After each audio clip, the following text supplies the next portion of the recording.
Shougo Yahagi is a young biker who spends his time racing around on his Suzuki. One day, while evading the police, he runs into Yui Takanaka, a young woman who berates him for almost running her over. To make up for it, Shougo offers to drive Yui to work. She accepts and even ends up giving him her phone number. After celebrating this small victory, Shougo and his friends hit the town, watching movies, loitering around in the mall, breaking vending machines, and performing acrobatics in the street, as you do. After this very 80s montage sequence, Shougo meets up with his biker friend, Shinji, who shows him an odd, futuristic-looking motorcycle, the Bahamut 6. Shinji explains that he's been working as a test rider for a company recently, and this is the bike he was testing. Mysterious men in suits appear, claiming to be working for the company. They tell Shinji that taking classified materials outside the company is something they take very seriously.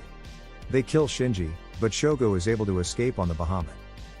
He then returns to his gang's hideout wondering what he should do about the bike. His friends tell him to lay low for a while because dangerous people are after him and it's very likely he'll meet the same fate as Shinji, whose death has apparently been covered up. Later, Shougo calls up Yui, and tells her to turn on the TV show Only You, hosted by popular idol Eve Tokimatsuri. Turns out, Shougo has a plan. He's going to call into the show and expose the Bahamut conspiracy. Unfortunately, the broadcast cuts out before he's able to explain the situation and the armed men are able to locate him. A thrilling chase ensues, but Shougo is eventually able to lose his pursuers and finds refuge at Yui's place. After the two of them sit down for a cup of tea and bond over the fact that Shougo works at the local McDonald's that Yui and her housemates visit regularly, they head out to the park, where Shougo finally explains his perilous situation. The young man's life-threatening predicament does not, however, prevent him from openly flirting with Yui, in the most unsubtle manner imaginable. The two spend some more time together, and Yui invites Shougo to come watch her dance at the TV station where she works. She reveals to Shougo that she actually dreams of performing on a Broadway stage one day. At first, Shougo doesn't seem too enthused, and he gets quite jealous when Yui goes off with an older man. Naturally, he decides to spy on them and follows them to a hotel. Turns out, Yui is sleeping with the man in order to secure herself a role in his next production. Enraged, Shougo intervenes, revealing that the Bahamut can actually transform into a mech. Yui and Shougo then argue about what just happened, as Yui feels Shougo had no right to do what he did. Although, a part of her does seem thankful that she didn't have to go through with it. Later, Yui's friend comes to Shougo with an idea. He and Yui will star in her film, and thanks to the Bahamut's technical capabilities, they won't need any special effects. However, while they're out scouting for locations, Shougo and Tomomi realize they're being followed by cops. And, after hiding in a tunnel, they find themselves transported to a secret underground city. A mysterious place where, as Tomomi observes, there's even an upside-down city on the ceiling. While eavesdropping on the men in suits, Shougo discovers that the Bahamut bike is actually the terminal for a military supercomputer that, according to them, oversees their time period, whatever that means. Shougo leaves Tomomi to go explore the city while she documents their surroundings with her camera before returning to the surface world. He heads straight to the elevator that takes him to the upside-down city, where he is attacked by an enemy mech. The destruction caused by their battle reveals that they are actually inside a giant spaceship floating through space. After returning inside, the enemy soldier explains everything to Shougo. Apparently, humans are being ruled over by the computer, Bahamut.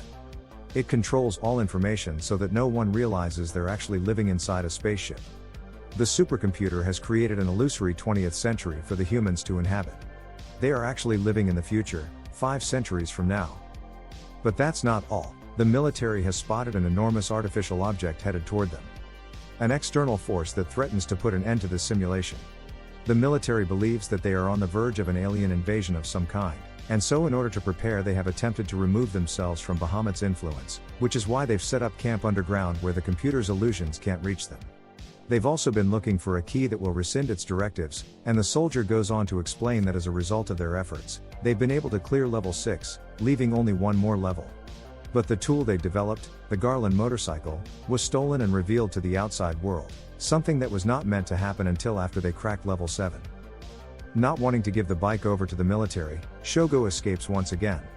He rejoins Yui, Mai, and Tomomi, who is still very much motivated to make her movie. Shougo suggests a new plot for the movie, without disclosing to the others that this plot is in fact their lived reality. Another twist reveals that Eve Tokimatsuri isn't real either. She's actually computer generated.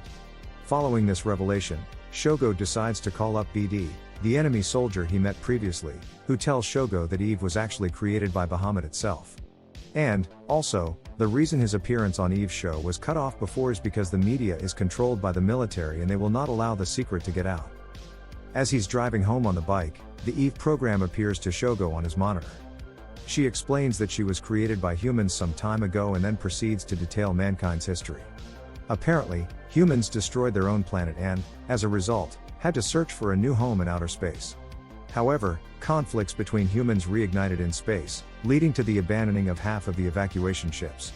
Eve contends that the same thing that happened to mankind's original planet is about to happen again, and that she would be able to protect them according to her original purpose, but she is about to be disabled by the military.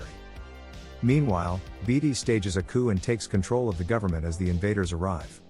The military launches an all-out assault which they disguise to the public as a response to an attack from an undisclosed foreign nation.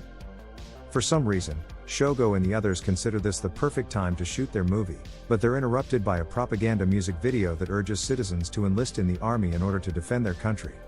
The call to arms is effective and thousands of young men sign up, even some of Shogo's friends.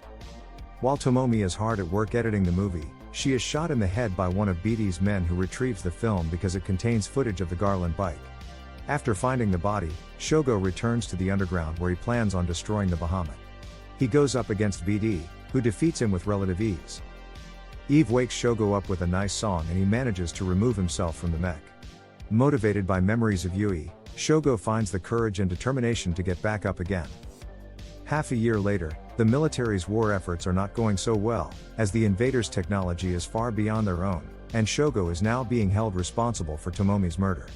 But that's okay because Shougo has a whole gang full of colorful characters to help him evade the police. Back at the gang's hideout, Eve appears on television asking for Shogo's help. He and the others vow to retrieve the Garland in order to communicate with Eve and help her survive the government's destruction of Level 7. Shougo and the gang eventually find the Garland, but they are ambushed by the military. They manage to escape with the motorcycle, but they notice the military had attached a transmitter to it, which they place aboard a passing train. However, this transmitter was a decoy and the real one is still on the Garland.